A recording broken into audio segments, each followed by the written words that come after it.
so far, this is the block of the 6.0. These are the pistons. The sidewalls feel pretty good.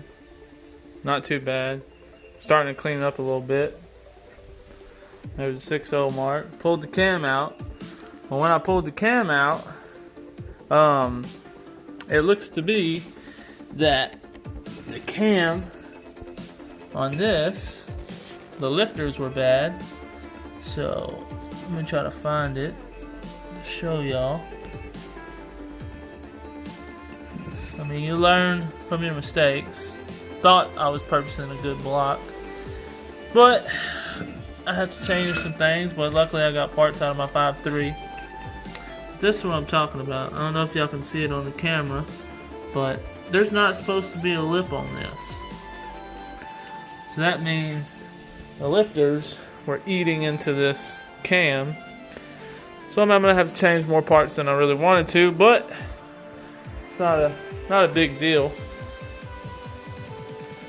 So some of these lifters are bad, but on my 5.3 I have the BTR Stage 4 cam, the LS7 rods, lifters, springs, so it should work out pretty well. Hopefully, here in the next month or so, this motor will be done and we won't be fighting with it no more. These are all the parts. I'm going to change the pump too, the oil pump, just in case it's clogged up or anything. But that's where I'm at. One day at a time.